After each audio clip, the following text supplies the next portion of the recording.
My name's Angie Mason. I'm producer-director, and I also am a member of Bectu's Freelance Writers, Producers, Directors Committee. So that's the reason why I'm here today. I'd like to I'll introduce our four guest speakers here who've got interesting things to say. And then we'll hear from them all individually about their experiences, any tips, any advice, any things to do, not to do. And then we'll open it up to the floor for you to interrogate them and pick their brains, see if there's anything that they can help, presumably with your own pictures and your own ideas. So here on my left is Christo Hurd. Now he's one of the giants in docs. Any festival, any foundation with the word docs in it, he's been there, right? Grierson, Sheffield, Brit Docs, even the Centre for Investigative Journalism. He's been involved, so he's a big hitter in this field. He now runs a company called Dartmouth Films and has got a very, very major, impressive list of credits, including Black Gold, which was on, Coffee? Yep. And then the highly influential, highly innovative End of the Line on Fishing. I'm sure he's going to tell you all about them.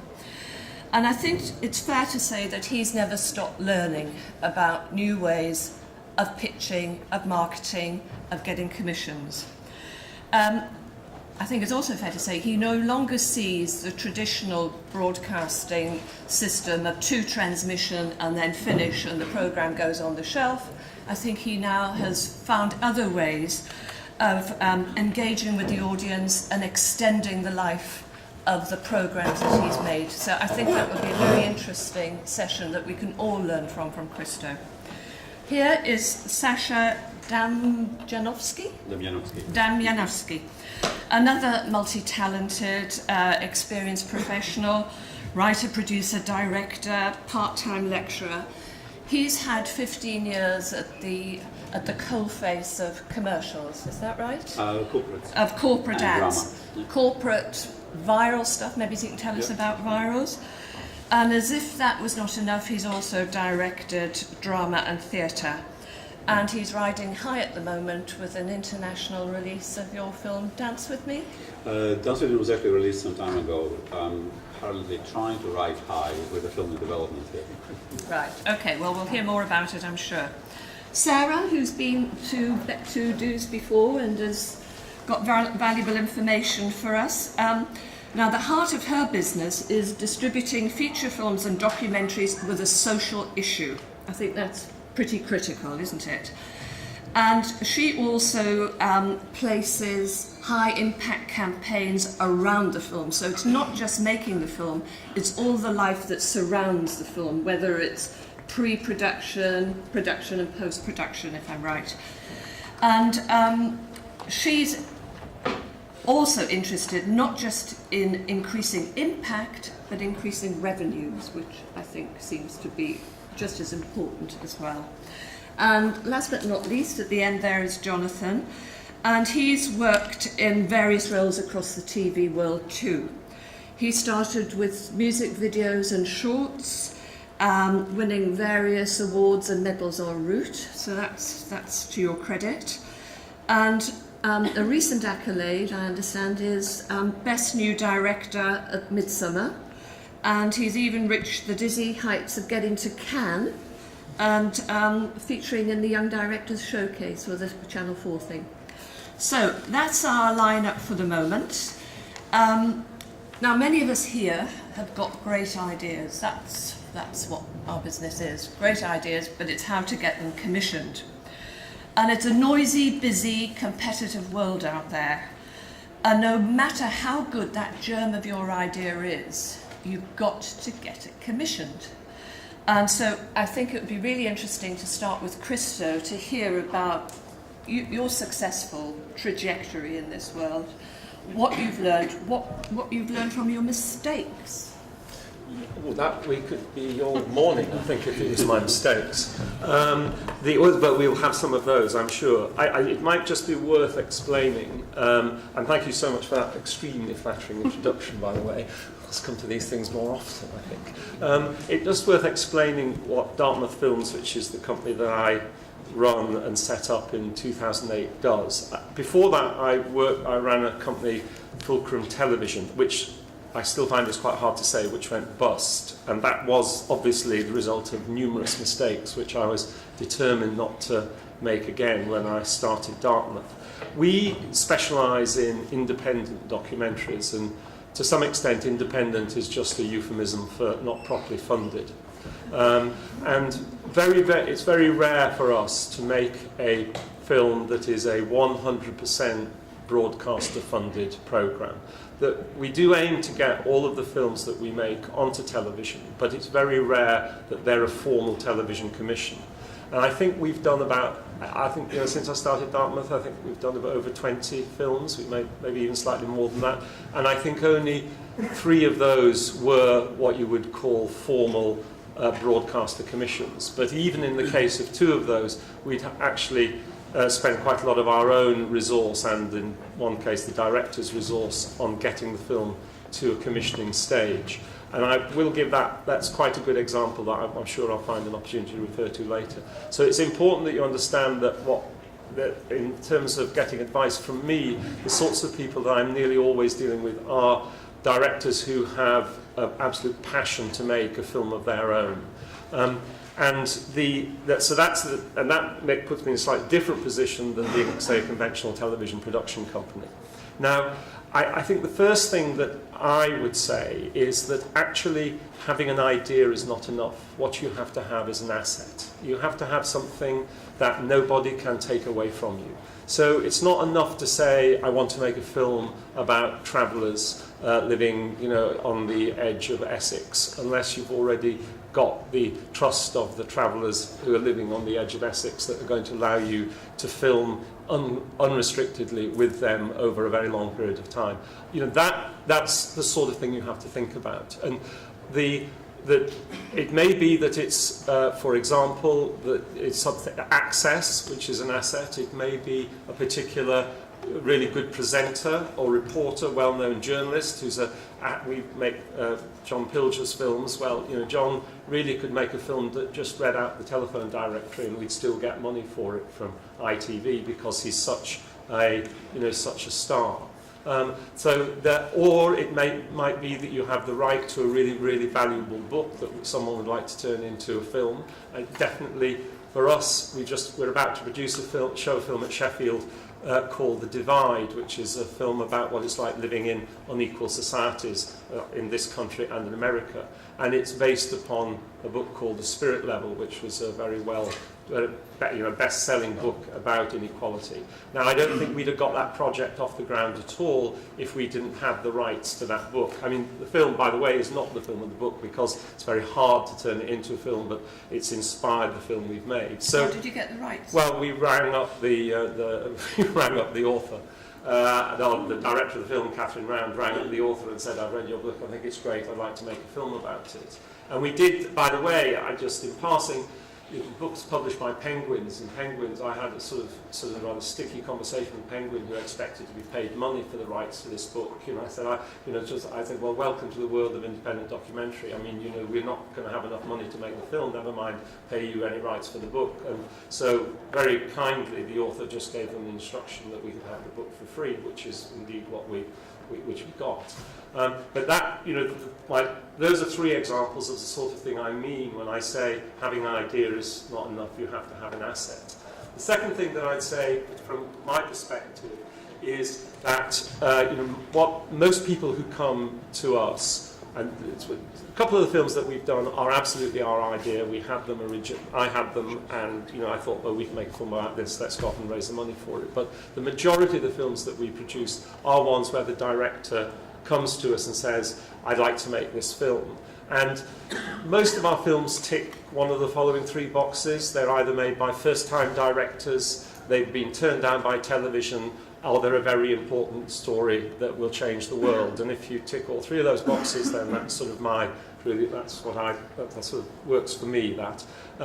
And what I say, obviously, then, to directors like that, you have to be fantastically realistic about this. That it is going to be really, really hard work to raise the money for this film, because if you don't have a track record, no one is going to trust you. Obviously, we've made quite a lot of films over a period of time, and there's a degree of trust for the work that I do, so that's obviously one of the things I bring to the party. But nobody that I know will give a large amount of money to a completely unproven director. So if you haven't directed something before and you haven't got a track record, you've got to be immensely realistic about what about the chances of your film being made. But that doesn't mean it won't be, because we've done lots of films with first-time directors and they become award-winning films. So I'm not trying to put you off. I'm just trying to get a sense of realism about it.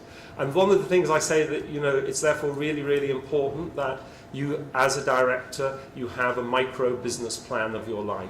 That you know how much money you need each year to live off, you know where you're going to get that from, and you know it's going to give you enough space in your life to make the film that you want to make. Nobody is going to just say, here's £500,000, go off and make the film of your dreams. Unfortunately, it doesn't work like that. I think the other thing that I would say is that it's worth just, I might as well say this now, I mean, we get money from a wide range of sources, and there are some films that have had money from all of these. So there are a very small number of film funds in this country, which we've had money from some of those. There's quite a lot, there's a small but growing number of private foundations that are willing to give grants if they think the film is in pursuit of something that they stand for. There are some rich individuals who are willing to invest in documentaries, not in the expectation of making any money, but that we can arrange it so it's tax advantageous for them.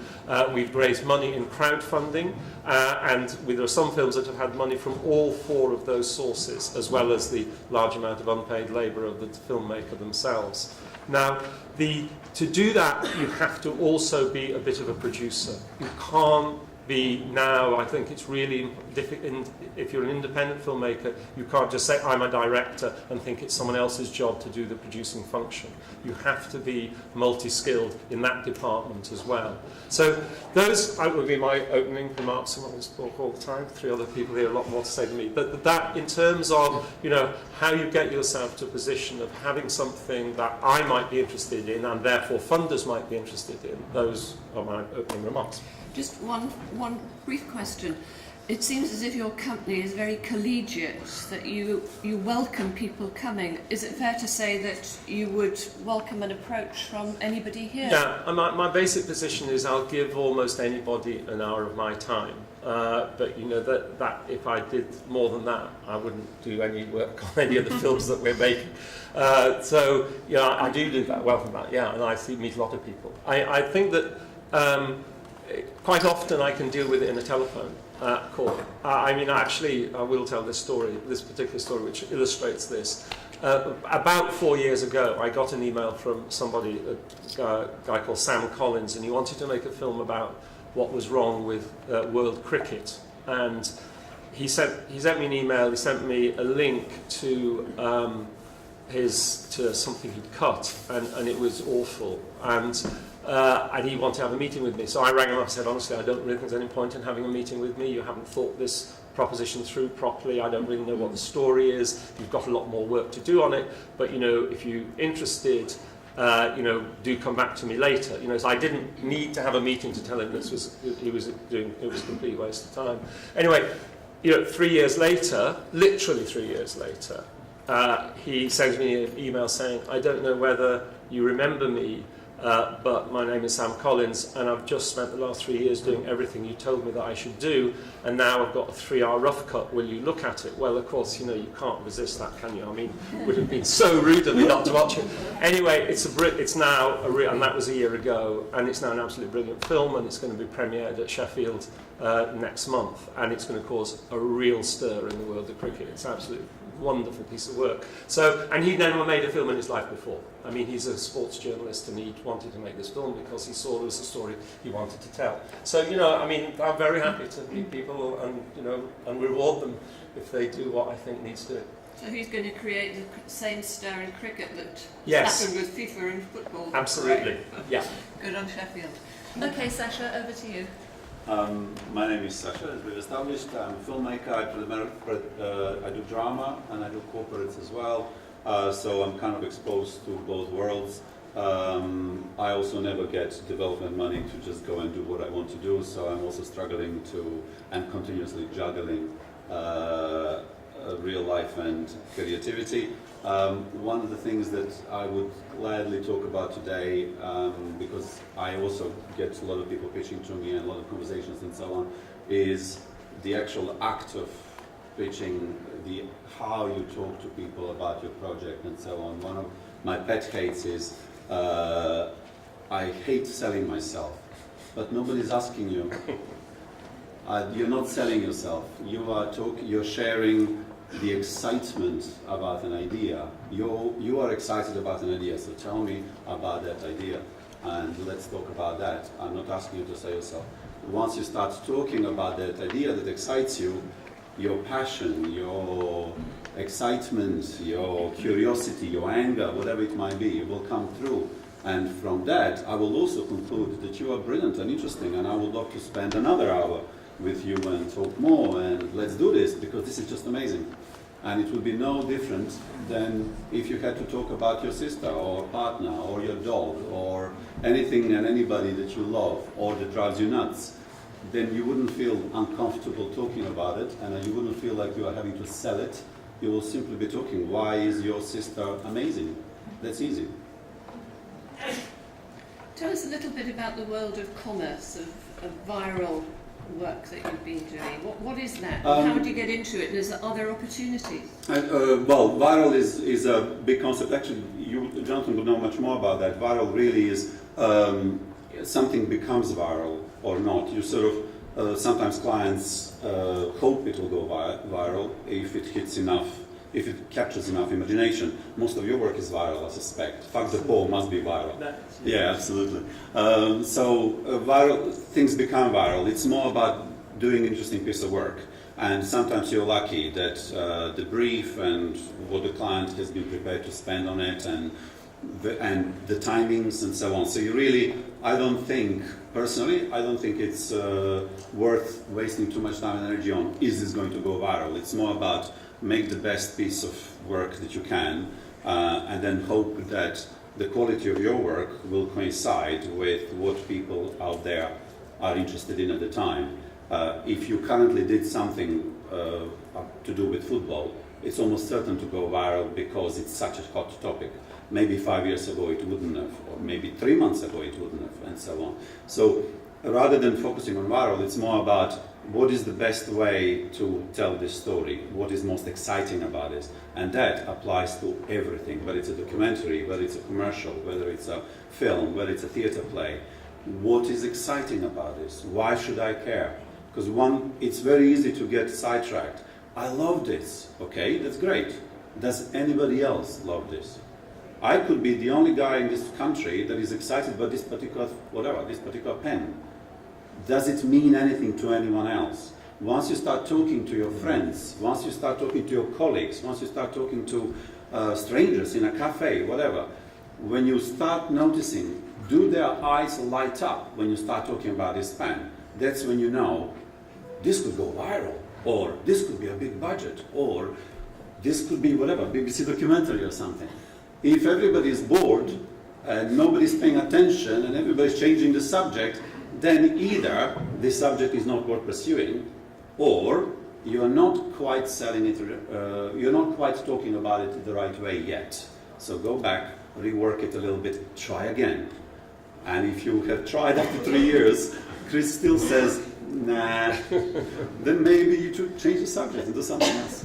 How did you get your film commissioned, Dance With Me? What was the problem? I didn't get it commissioned. It was a question of, I had to make a feature film. I realized nobody's going to give me a feature film.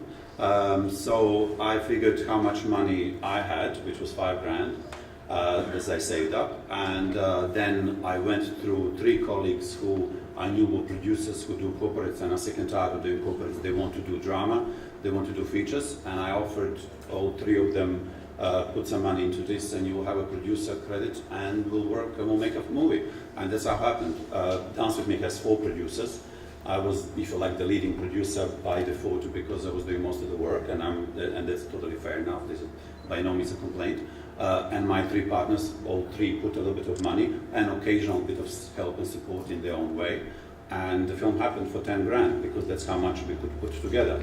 Had we been able to put 12, we would have done it for 12. Are you going to get the 10 or 12,000 pounds back? No, we got a grand back so far, and maybe another, I reckon another 100 years, another 100 quid in the next 10 years will probably come. But it has done lots of other stuff. It got released in cinema. It got onto Amazon, it got onto iTunes, it got onto Love Film, it did all the things that it needed to do. Time Out hated it, 1 star. Sight and Sound loved it, except that the critic didn't get, criticized me for one thing that actually she couldn't, because I checked and I know it's correct. But, yeah. But then, some others loved it, and I had 4 stars for it as well. So I generated attention, and I became a director who has made a feature film. I was not the beginner anymore. I have made a feature film which was theatrically released in this country and in another country, which is where I come from Yugoslavia. It got DVD distribution, it did all the things, it ticked all the boxes. So it launched you, got you going. Effectively, yes. But if it's on Amazon, why are you not getting money for it? Because there is, well, it's another subject, but very briefly, simply no stars, unknown director, no track record whatsoever. By the time we released it, we had absolutely no money for marketing of any kind. My only marketing was literally sending emails to friends, and I've got a film. And that's it. Facebook, Twitter a little bit.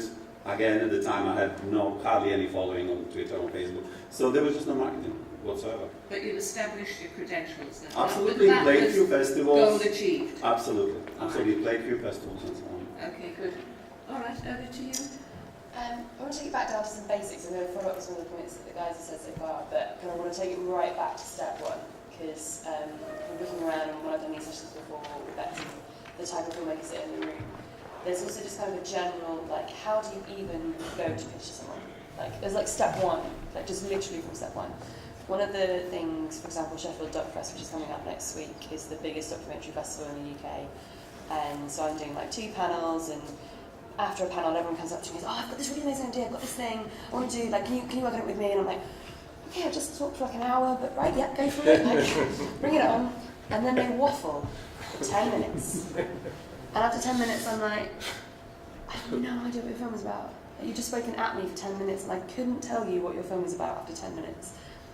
It has to be so concise. If you imagine kind of DocFest, and there's London Film Festival and BIFA and all the other film festivals that happen kind of across the UK, and you've got kind of hundreds of different commissioners and buyers and distributors wandering around, you have to really think of it as like the 2-minute pitch. But I break that down into 2 sentences. Like, tell me what your film is in 2 sentences. This is a feature documentary set in London about inner city gangs.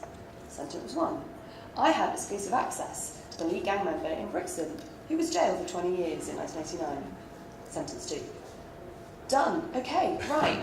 Now I know what it's about. But it's bringing it right back to the really basics of kind of what it is. Because when you have those chance meetings with people, which can happen anywhere, you could go for lunch with someone, you manage to sit next to some BBC commissioner, you don't know what's going to be there. You have to be able to just really concisely say it.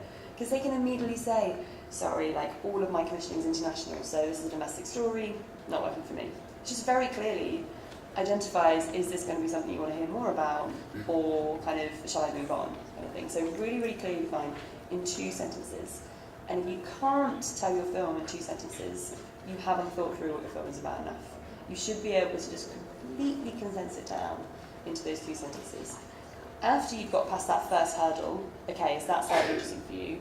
Right, okay, now go into, this is why it's so exciting.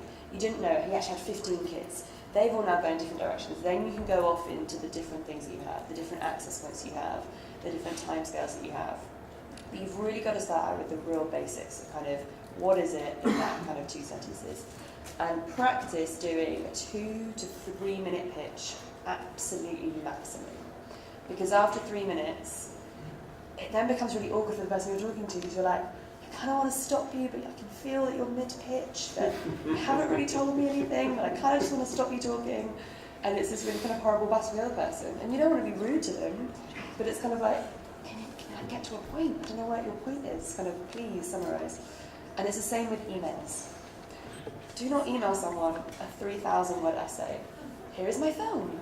In every single scene, all kind of laid out. The first paragraph, kind of, this is what it is. This intends to be a 90-minute fiction about this subject. I have a scriptwriter. This is my issue. So that the people who are answering that email will just scan that top bit and be like, okay, I get this. I can then decide if I want to read further into the rest of kind of the email. But if I open an email that's like 2,000 words long, I'm just like, oh, okay, where do I start? Kind of what's coming at me here? So please think in smaller chunks and more concise moments. And with the 2 minutes, it then is kind of this idea that some filmmakers that I meet with, and most of what I do kind of, I used to work for the BritDoc Foundation as a partnership manager, and now I kind of consult with grants and filmmakers. And a lot of it's really kind of around confidence building and this idea that kind of building up the package of your film to be something that is applicable to go meet with people. Because you have every right to go and talk to these commissioners and talk to these buyers, because their job is completely nonsense unless they have amazing creative ideas. So you are absolutely a credit to them, and they need you for their jobs to work. So everyone has this kind of flip side, like the commissioner is always up here and you're always down here. You bring the creativity to them. You are the asset of the commissioner. But you have to be prepared, and that's where the frustration comes, because they're just like, man, you haven't prepared this. Come back when you've got something that is actually a solid idea to come back to me with. So you have to kind of value your concept and truly believe in it, in the sense that I'm giving you something worthwhile. You really want to have this because it's this amazing exclusive story. It's not broken yet. It's kind of a new idea coming through. You give them that value, but please be prepared when you come to them so that they can kind of get that value straight away and get excited from you. So a couple of key things. The key 2-pager for your film. So there's a variety of different ways you can kind of have kind of details about your film kind of to send out to people. Again, 2 pages is plenty.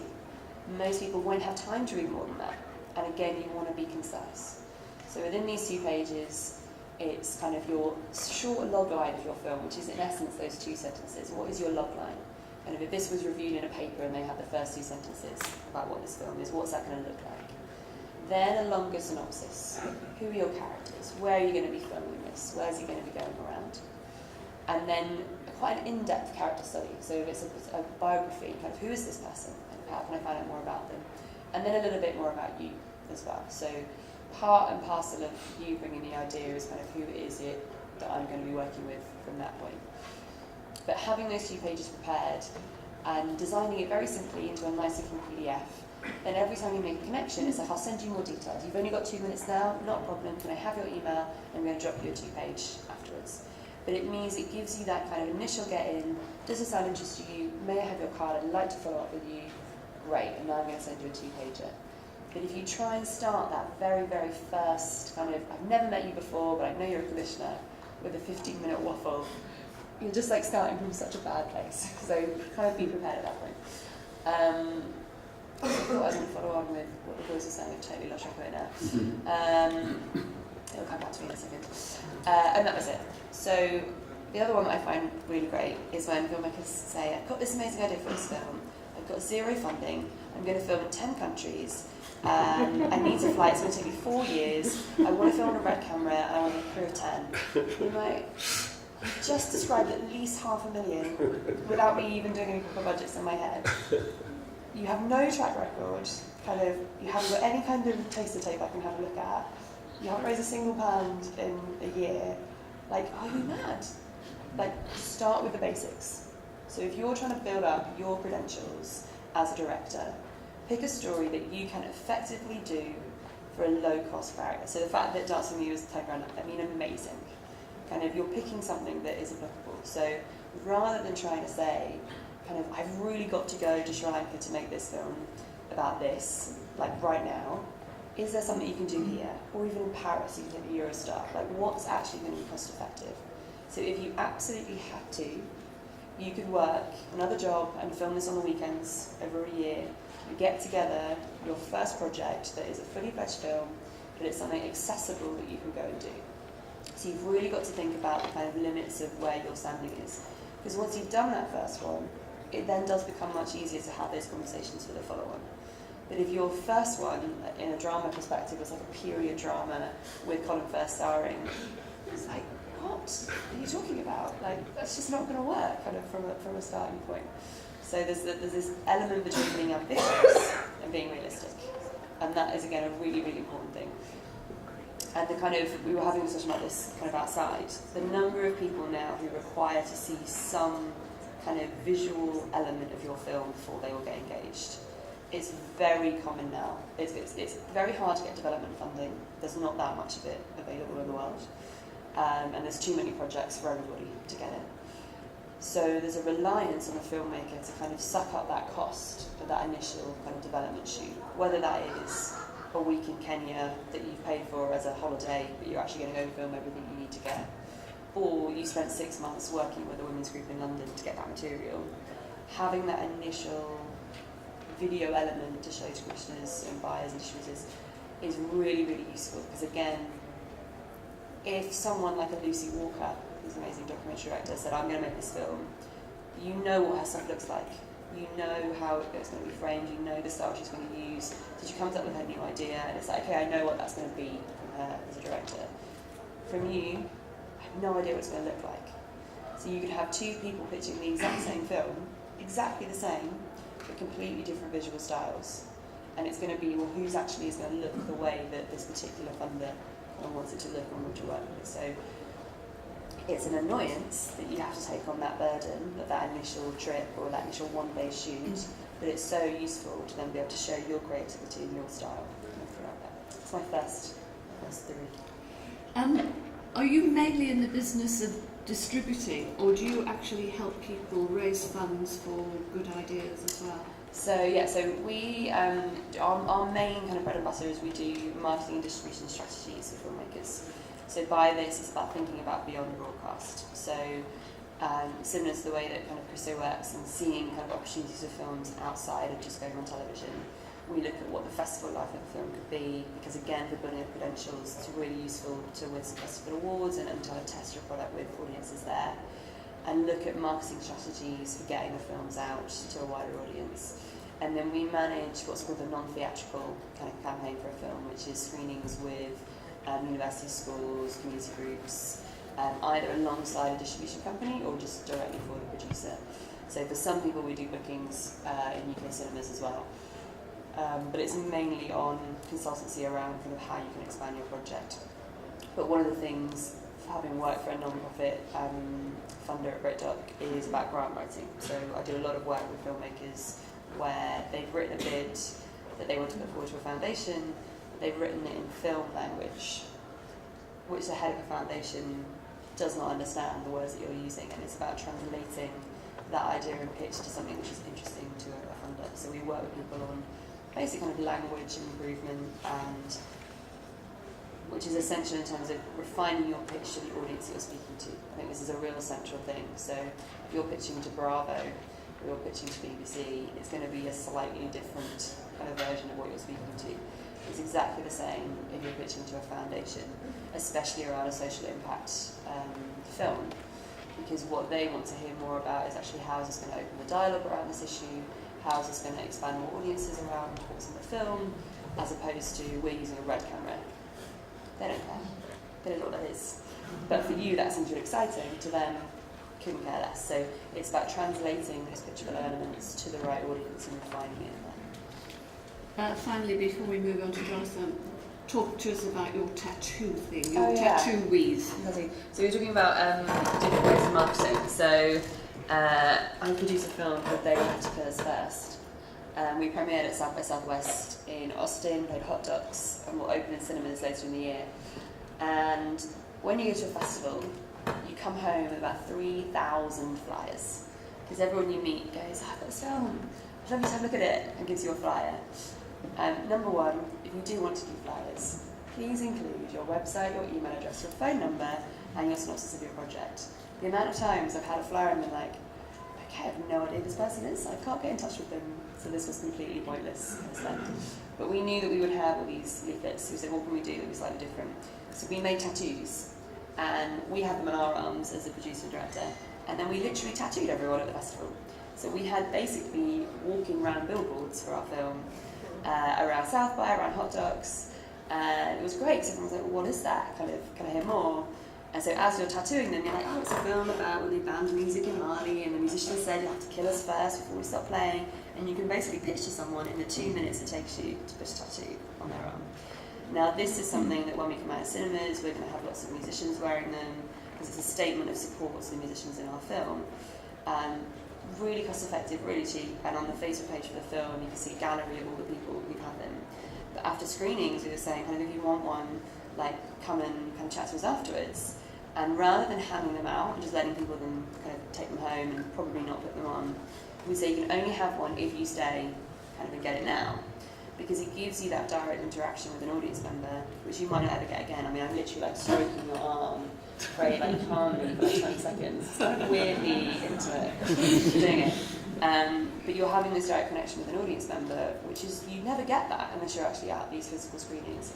So these will be available on the website, we'll be giving out to musicians. It's a way of kind of getting noise out about the film in a very cost-effective manner, but it's actually way more impactful, because then people were sharing photos of the tattoos. We had, like, the head of Hot Dogs had one, POV, and it's all those commissioners who were like, oh yeah, we could, yes, you want to hear more about it, okay, cool. But very kind of simple, not very expensive, but unique to the project, because what is important about this film is it's a kind of defiant statement. Like the title is They Will Have to Kill Us First. It's about the banning of music. Like, you can't ban music, you have to kill me before you stop playing. And so having like a punk rock tattoo matched the message of the film that we were making, unlike just having a kind of flyer around. Another film I did was around ping pong, called Ping Pong, and we branded ping pong balls with the name of the film and the website, and I would literally throw them at people and they'd catch them. And they're like, oh, and I'm like, yeah, it's a film, check it out. And it's just, I would drop them in people's bags, kind of they'd just be around, and I think we had like 3,000 ping pong balls made up. But it's what's unique to your project that when you get home and you've got 1,000 flyers and you've got this one tattoo that hasn't come off after 5 days, that's going to be the thing that they're going to remember, not the 1,000 flyers. And they did last for 10 days, which was very good. Well done that. Okay, Jonathan, tell us about your world. So I work in commercials probably in the last few years, also in TV drama. Relatively, it's a more recent thing for me, and I don't have a ton of experience in that world, but to this point, I've got one Channel 4 show under my belt. But it had a really strange genesis to screen, and it kind of fits in exactly what we're talking about today, whereby I was a director who'd come from the commercial world, and there was no way that anyone was going to give me, X amount of million quid to go and make a drama show. So I'm lucky enough to have a couple of writers that I work with and a producer. And so we figured the only way that we could do it beyond, of course you have to have your documents and everything, but that was never going to be enough. So we effectively just made a pilot for our show. It was like a 15-minute kind of little story that was set up the whole sort of visual syntax of the film and the style and what it was about. And that then went into a book that we had made up along with scripts, and it was an entire package that we then took to people and managed to get it off the ground. And it took a good few years, about 3 years from initial conversations all the way to that moment of commission. But the only way I think that you can do it is by showing people exactly what it is that you want to do. I don't think it's, of course you've got to know the core, and that's absolutely essential, but you've kind of got to show people beyond that. I think they almost want to see the project existing. There's so much chatter out there now, there's so many channels because we live in this digital age and it's all on demand, and there's like a million places to watch things and consume media. It means that there's a lot of people trying to do it, so how do you show someone what it is you're trying to do? And the only way to do that is to start almost reducing it to a sort of a finished state, but where they can really understand it beyond just a document. And that puts a lot of pressure on you as a director or a producer to do that, and I think that the only way as a young filmmaker to get past that hurdle is to make it your business to be able to produce that work almost by yourself. Understand cameras, understand writing techniques, understand post techniques, all these things that allow you to produce some sort of finished document or package that allows you to demonstrate to people this is what it is. I don't think it's good enough to go in there with just a page of something. Just tell us a little bit about the world that you occupied before you moved into this full-time, the big world of telling. I mean, you were in advertising, but you're doing commercials. Still working. And I mean, are there opportunities there for people here who might want to do shorts as opposed to long? I mean, from my point of view, I think from a directing point of view, commercials is an amazing place to be because you're operating at a very, very high level in terms of budgets and crews, equipment, that kind of thing. You're working with the top end, exactly the same people, if not higher than TV drama, along with some of the top Hollywood movies and stuff like that in terms of post and camera teams and DPs. And it's a very competitive world, extremely competitive, very hard to get into, and that in its own right is a whole trajectory of a career. A process of building yourself a showreel that then allows you to be signed to a production company. But it's a fantastic place to learn your craft and to build a world around you. I mean, that's exactly how I managed to get into TV drama, was the fact that I sort of built enough network around me to allow me to produce something that then we could then take to a commission, to a broadcaster, and say, yeah, this is what we want to do. But why would you want to leave the high end of the market with budgets to die for and red cameras coming out of every corner? Why would you want to leave that and then go into a low budget drama? It just depends on what you want to do. I mean, it depends on what the stories are you want to tell. And, at the end of the day, commercials are fantastic, but they are going to serve a purpose. They're going to be promoting something and getting across some sort of message. So it depends on, is that okay with you? Do you have ambitions to just be in a more sort of pure form of storytelling, which you can get with drama and feature film and docs? So I guess it's sort of very much down to the individual. I have friends who have no ambitions at all to be in any of those worlds. They just like being in commercials, and that's great. And then there's other people like straddling. I genuinely have a passion for the commercial work because it's highly creative. It's fast turnaround. You're working on projects all the time. They're usually not always budgets like everything sort of slowly dwindle, but there is money there and you can do things to a pretty good standard. So I like, but then I also sort of grew up watching movies and TV, and I love that too. So. But if there were some people here who are at the beginning of their career, how could they get into that commercial world? What are there any routes into it that are easy? Yeah, there's no absolutely sort of set route. But traditionally you build a showreel, and it's usually off the back of some short films or there's something that exists. You don't see them so much anymore, but to a degree called test ads, which are essentially they're just fake ads. So you make an ad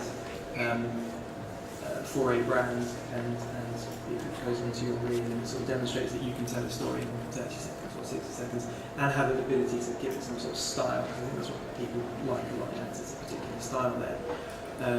So short films, music videos are this sort of traditional route, and then you kind of build enough there for someone to rep you, to take you on board. In commercials it works slightly differently.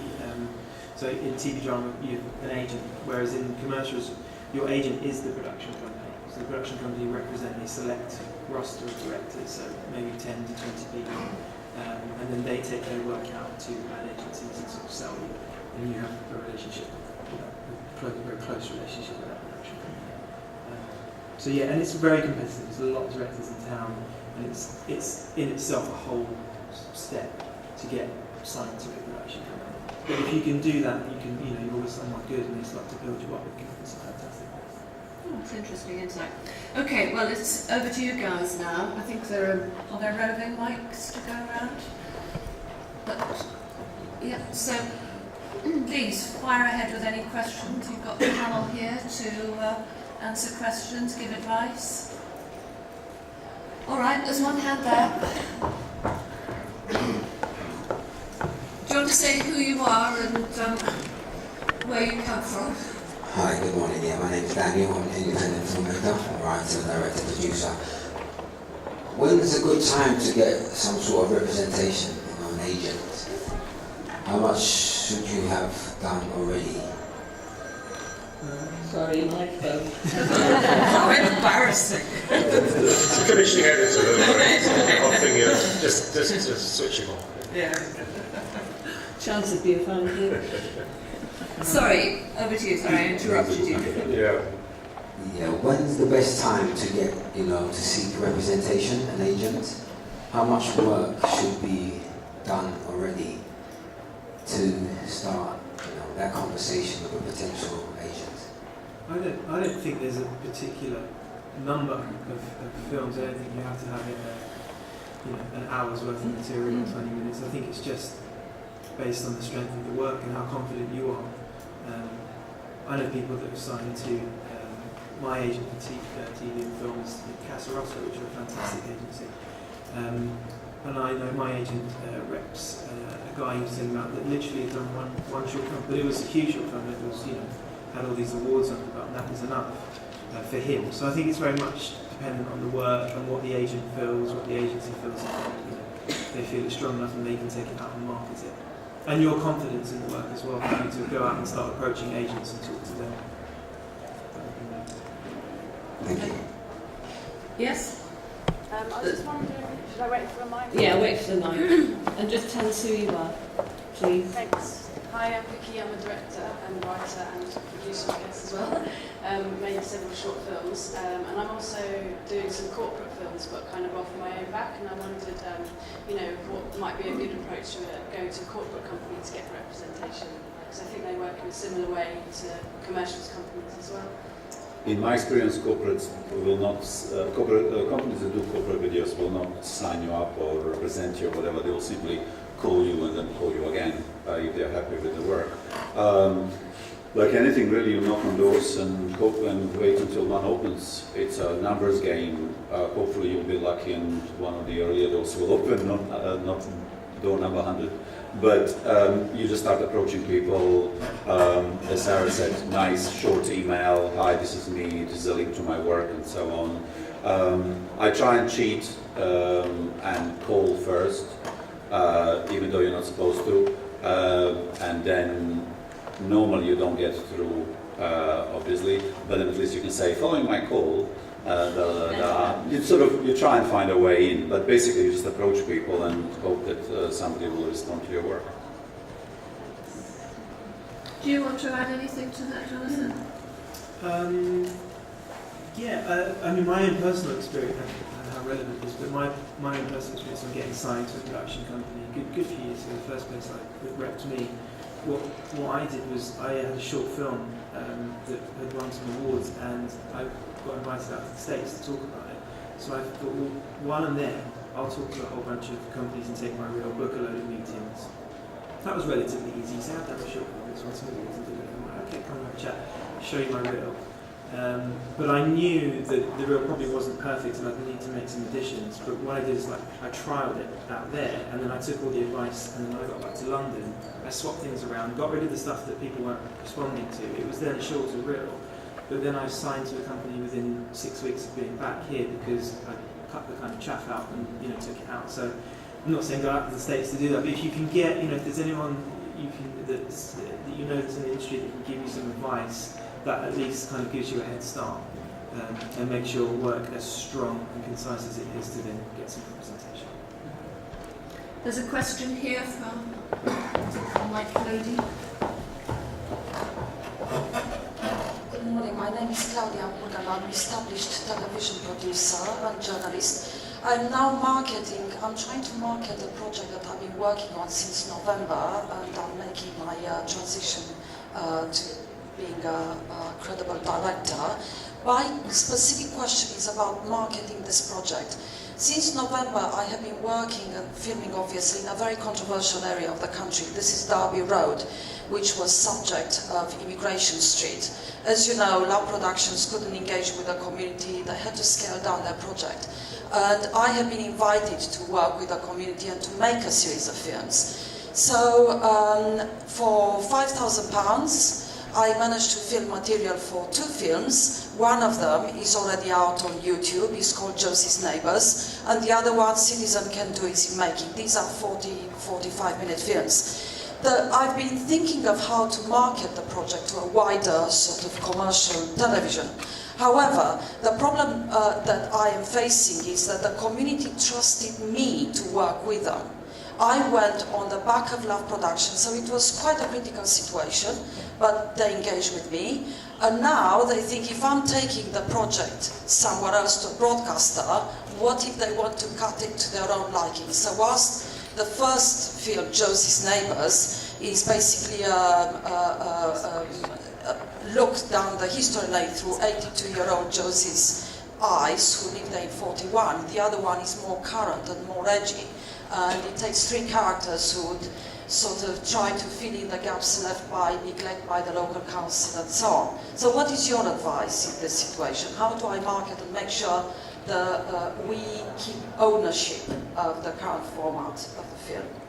Sarah, this might be one for you, actually. So there's a couple of interesting points within that story. So there's sort of one of them, your relationship with your contributors. So this is something that comes up kind of frequently in terms of building the trust with your contributor is essential. You can't make your film unless your contributor is kind of trusting in the way that you want to do it. But also, and I think this brings into a wider conversation of thinking ahead before you started. So you have to have some kind of inclination or idea of what you want to do for distribution at the start of a project. So you mentioned then that you put one out on YouTube, so you've done a kind of ad-funded VOD platform. So YouTube is free to watch as a viewer, but you have ads that roll beforehand, which is why it's free if you want to watch it. If it's then very difficult to then pitch that project to be broadcast, because the broadcaster will say, well, it's already free to watch online, so it's very hard to put it out there.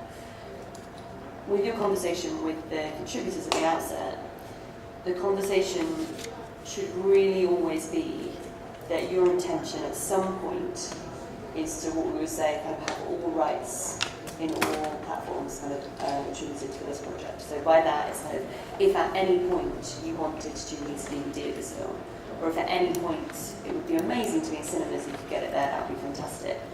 But what you want to try and kind of clear with your contributor is that they're happy that this story can be shown across all of those different platforms. And so that you are then not inhibited in your distribution choices because of a relationship that you have with your contributor. So that's the kind of first outset, which is just a very general kind of good thing to speak with contributors at the first point. And obviously in that sense, I would always be more ambitious than less. It's much better if you've kind of cleared with them that you want this film to go on any platform. So if any buyer at any point said, yes, we're going to take this for Ukrainian TV and also put the DVD out, great, okay, I legally can do that because I've got the kind of rights to it. The second question then you have is around editorial control and the influence potentially of the commissioner of broadcasters taking on your project. And that is a different question, because then it's about kind of the application of your story and the audiences you want to reach. So if the audiences are being served by your YouTube release, then fine, you've put out your own version, you put it out online and it's all there. If, however, the story you created is something that you really feel needs to have a national broadcast and you want it to go out there, 45 minutes is a very difficult length to place on television, like very, very difficult. You normally have kind of what's called a broadcast hour, so you need up to 52 or 58 or kind of to go out. And then you're looking at kind of how you have to amend that story anyway to fit that time-length period. But also, if in order to do that, you need funding to make those changes, but in that dialogue with that commissioner, actually some of the things they might be suggesting is really helpful stuff. And then actually, have you thought about having this section in here actually that could really enhance your project? You can say no, but actually, I wouldn't go into that conversation with everything they're going to try and do would completely ruin the project to get it out there. So you've got to balance kind of where you want your audiences to see the film and get the reach out with how you get onto those platforms to reach those people. But I think the principal thing is the first question of you should be very honest with the contributors from the outset that you want to have all distribution options available to you in all media around the world cleared by them, so that they can't come back to you later and be like, oh my god, I can't believe you sold it to Channel 4. It's like, well, you gave me the right to do that, so that's what I want to do. I don't know if Chris has got anything else. Yeah, I agree with all that, but I think from what you say, the position that you didn't do that at the beginning, now you're trying to get the trust of the contributors to allow you to talk to a broadcaster. Is that correct? Jack, please don't give a long speech because there's a lot of, just say yes or no. Yes? Yeah, fine. So I think, because this is a general issue though, so it's just worth addressing that. I mean, I've had several films where filmmakers have made the same mistake as you. They haven't done what Sarah's just said. And in that instance, we've gone back to the contributors and said, this is what we want to do now. And in many cases, they don't, we understand that. But also, I think, you have to make a decision in this, that there is a virtue in having a film on television. A lot of people will see it, but there is often a price to the filmmaker because the filmmaker would have made a slightly different film. And in the end, if you've made the film, it's really for you to decide whether you want to make that compromise or not. And sometimes it's worth making that compromise. They'll want lots of narration in it, which you probably haven't got in your film. I thought that might be the case. That's the big issue normally. So I think I would just say, if you've got a good film, you've got the agreement, the retrospective agreement of the contributors to talk to a broadcaster, you make it dead clear to the broadcaster what the terms are of the conversation. I mean, I think you'll have a particular problem with that film for other reasons, by the way, but that's a different point. Okay, yes, do you want to have a go? All right, okay, we'll come to that next. I had a question, because you talked about briefly about optioning a book and that you didn't pay anything for it. I've heard that before, but then I struggled to actually be able to option a book, so I just wondered if you could comment on that and what your advice is of whether or not you should pay. And on a sort of a related note, a number of you on the panel talked about your personal investment. And sorry, I'm Arad Tile, I'm a producer independent, so I'm very used to personally investing, including financially, and where you think I need to draw the lines, trying to obviously make a living, have a slate of projects, and how much personal finance I can put in. So first on the optioning of books, I mean, I can think of 3 films that we've done that had a book before them. I think the real thing is you've got to make really good friends with the author, right? And I think my experience, and actually one of the books with Casarotto were representing, and when I explained the realities of the film we were making and the financial reality, I produced the budget and said, look, we cannot afford to pay a lot of money, and we certainly can't afford to. At the beginning, the agent said, yeah, we completely understand that. So it's a question of building, trust with those who control it, knowing that you're not going to rob them of something, and that they have a realistic understanding of what's going to happen, and then they will get a reasonable share. So that's in answer to that. I think in answer to how much of your own money that you put into projects, I think the first thing is you've got to be really, really ruthless about the projects that are on your slate. Make sure everything that Sarah says is absolutely correct, and make sure you really can see who the market for it is, who's likely to fund it. So don't have 6 projects, don't have more than 3, really, maybe 2. Make sure they're absolutely achievable so that limits, first of all, the amount of money you're putting in, but also the real thing you have to put in is your time and your skill, right? Try not to spend the money that you were going to spend on, going on some cheap camping holiday on your film. Just try to put your labour into it, not your life savings. Let me just add to this very quickly. A friend of mine, a dear friend and producing partner, went to the publishers with a book that she wanted to adapt, and this is for a comedy, family entertainment film, comedy, and the publisher believed that they have a commercial book. So, but at the same time, nobody had offered yet. Obviously, if you want to adapt Harry Potter, you will have to pay money. But if you are, so it's a question of does the publisher believe that their book is really, really commercial? What worked in her case, because she didn't have any money, what worked with her case, she said, can you just give me 6 months, please? I will show you what I want to test the market myself. I'm not yet sure whether I can produce this in terms of is there a market for this. Work with me for the next 6 months and let's review the situation. During those 6 months, she did lots of work on promoting the book, with the understanding that if all goes well, she will get the rights later. And she was very transparent, exactly what you were talking. She was very open, she was very transparent with the publisher and the author, and so they built a trust. To the best of my knowledge, she still hasn't paid them any money yet. She is still promoting that project. She does now have a good relationship and a contract, and so on and so on. Transparency and trust will get you quite far. Good. All right, person at the back.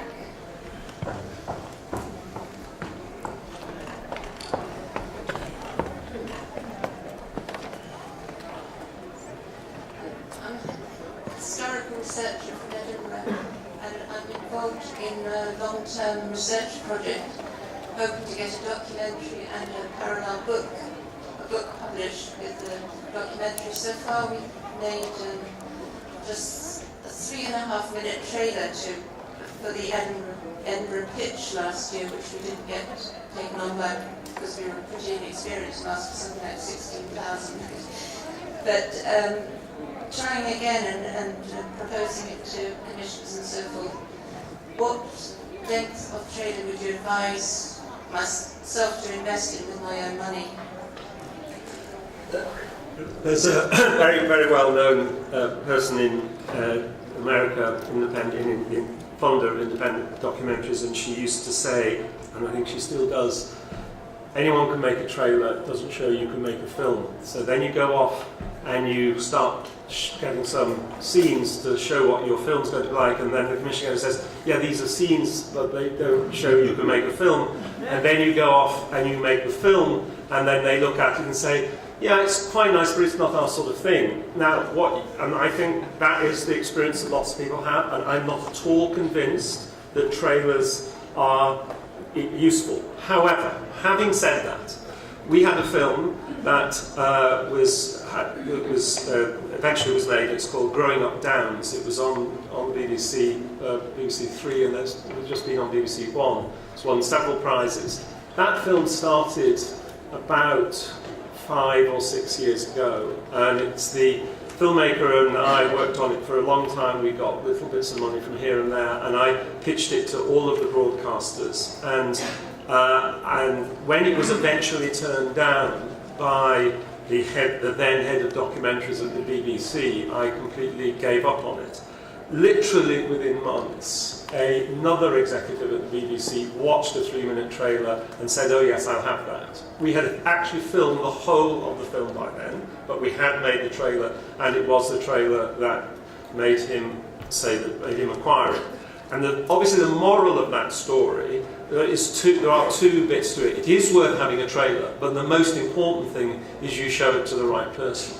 And my failure was I thought the head of documentaries was a more important person than one of her underlings, but actually I was wrong.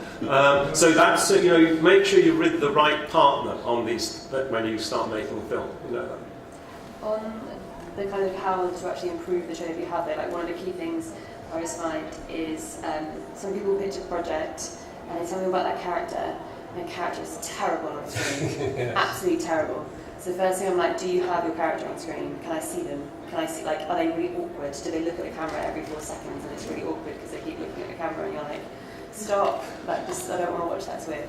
So if there's kind of any ways of enhancing on it, obviously we don't know what's in yours at the moment, but I think it's quite critical that you try and get your principal character on screen, even if you go and hang out with them for an hour, just have a chat with them and try and get something of them on screen, because that will be the first kind of question to kind of come up to. I think it's fair to say, Krista, that there is a kind of an expectation from the terrestrial broadcasters that you do supply a taste-to-tape. Yeah, taste-to-tape, not a trailer. I think that's my point I'm making. You see, that you can make an absolutely brilliant 90-second or 2-minute trailer, but it doesn't mean you can make a film. So and you can have a great character in it, but they say, well, yeah, but what's the developing story? What's the narrative of the film? What's going to happen? We need a scene. This is my experience anyway. There's increasingly they want to see more and more and more. It is exactly as Sarah says, is that if you are a really well-established filmmaker, they'll take it on trust, right? If you're not, then their demands are much higher. So it's not that you shouldn't have a taste-to-tape, but I'm not at all, despite the fact that in one case, the trailer was a thing that one commissioning editor over. I think one should be cautious about thinking that the trailer is the only thing. But there is pressure from the broadcasters on you as part of the pitch to supply. Yeah, but my point is that then they say, yes, but I want some scenes now. Yeah, go back to that prison. Right, this is exactly what's happening at the moment. One of our films, go back to that prison and get me some scenes. So we've gone back. Now we're sort of we probably filmed about 20 minutes of the film already. Yeah. And as they say, I don't have 20 minutes, give me a trailer. Sorry, could you say it again? You have to ask the broadcaster. Well, just short. Just don't ask they are welcome. Show the trailer to a bunch of friends and watch them. At what point do they start losing interest? If If they love it, then maybe it's all right. But how long will you sit through a YouTube video? Is it worth investing any more of my money into making a lovely taster? No. Why don't you show it to Krista? Yeah. Sorry. It's only 3 minutes, though. She's paying attention. Yeah. You'll get a good knee-jerk reaction from him. Any other questions? Yes? Hi, I'm Soraya. I'm an assistant production accountant, but also first-time producer. I was just wondering, I've got an idea for a documentary. Having made a taster tape, would you say it's better to go straight for the commissioners, or to maybe think about actually pitching to experienced production companies in a sort of co-producer agreement, just to kind of piggyback almost on their experience and their contacts? I think that's a really important question, isn't it? Are freelancers going to stand a better chance of going on their own, or should they seek to be housed? Absolutely, my view is you should find, assuming that you're talking about a film that you think could be on television, I'm assuming that, and it really is something that, anyway, all of the other stuff we said you followed, then you need to find the production company that makes those sorts of films, right? Because they're the ones who are going to have the best relationships with the commissioning editors who commission those sorts of films. You will stand much more, you will get good advice from them to start with, of whether there's any chance for it. You will get good guidance on how you need to change the film so it's going to work for the broadcaster, and you stand a much better chance of getting access to them. And access to the commissioning editors, is the really valuable thing. So should you not even bother sort of going to the commissioning editors? Well, if you want a yes or no answer, no, I wouldn't. No. Go and find people who are in this business, making those sorts of films, selling those films every day to broadcasters. It's about kind of upper class societies. Studio Lambert, that's their sort of thing, and they won't steal it from you. Do you have to get them to sign anything? But I think that's much less important than trusting them. I mean, the thing is, look, someone comes to me and says, so just put yourself in the position of someone running a big, successful, independent production company making those sorts of programs. So not money. These people are paid a lot of money, they have a lot of pressure on them, they're giving up their valuable time to you. If you turn up and say, please sign this piece of paper, they'll find that they've got some more pressing thing to spend the rest of their day on. So I don't think myself that's that's an appropriate thing to do. But I just would emphasise, if all you've got is a concept, there's thousands of these concepts out there, and you really do need to examine whether you've got something so exceptionally unique that really nobody's ever thought of this ever before, which is highly unlikely, by the way, or that you've got some amazing access that's going to make this particular format work. Because if it's just an idea you've dreamt up, I really would discourage you from spending a lot of time on that. But likewise, they are unlikely to invest. If you just come up with a concept, that means they have to invest their resources. Yeah. They would much rather pick up something that is half there, or nearly there, or whatever. So, great, we only need 2 months and 20 grand for this, rather than, do I want to commit the next 4 years and my entire company's resources? So you really have to come with something that is so well developed, there is no point in stealing it from you. They are not in the business of being sued, they are in the business of making products. That's my point about an asset. Yeah, true. There was a lady here? Yeah? Yeah.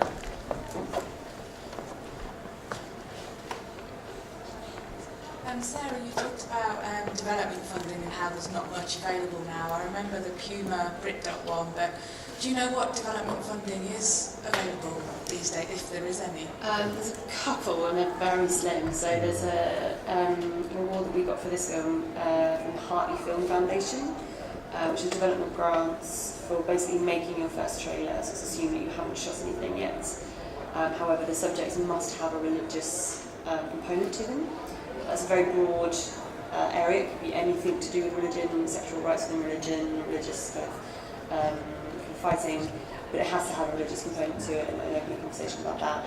The IDFA has a development, IDFA the Festival in November has a development grant scheme, but I think it's limited to filmmakers based in Africa. I think that one now.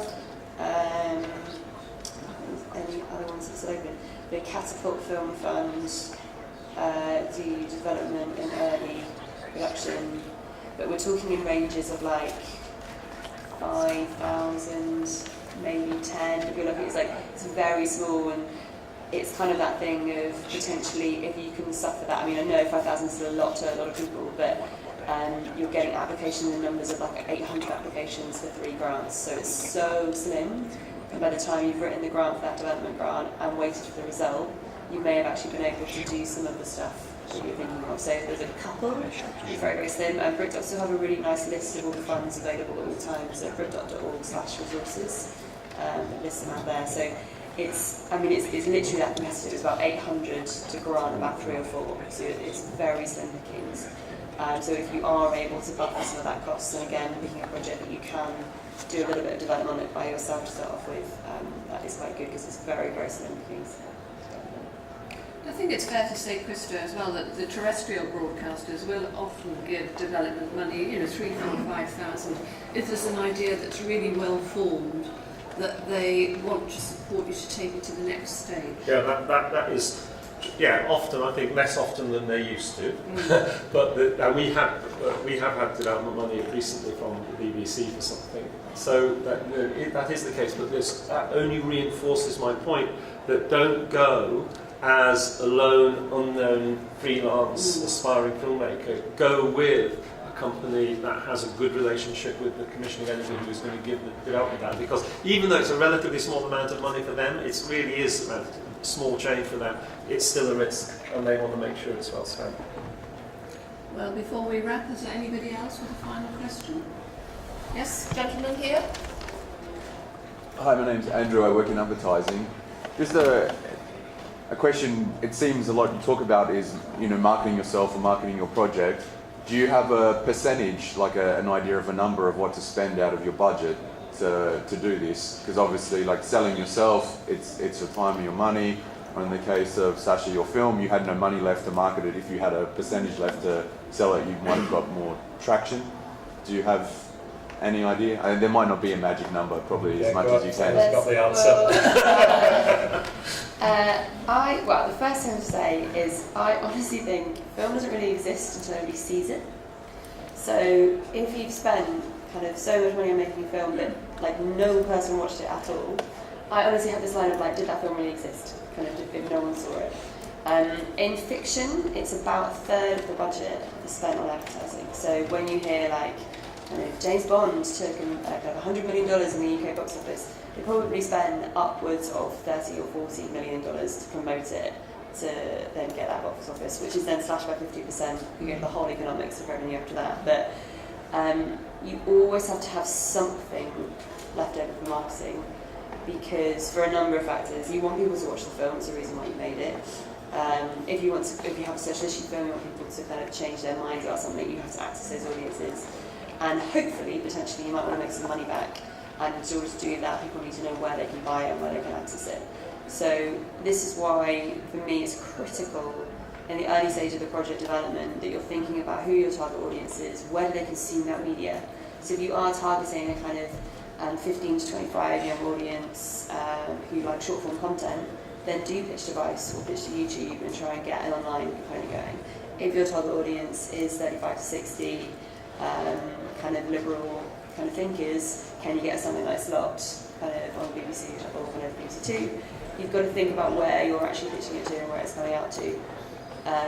Because there's, on the one hand, I have this debate with directors all the time, well, it's art. I just want to make my art film, it's just a piece of art. I'm like, okay, I see that, I understand what you're saying. But if no one sees it, did you create any art? Like, and I think of it that literally, like, you spent all this money making this thing that no one watched, no one saw, no one paid for, and you spent a load of money on it. Whereas if you can think about it on the two hand, like, I'm going to make this thing, I would quite like to make some of my money back, maybe not all of it, and most people don't make all of it back, but some of it. But more importantly, people are going to see it.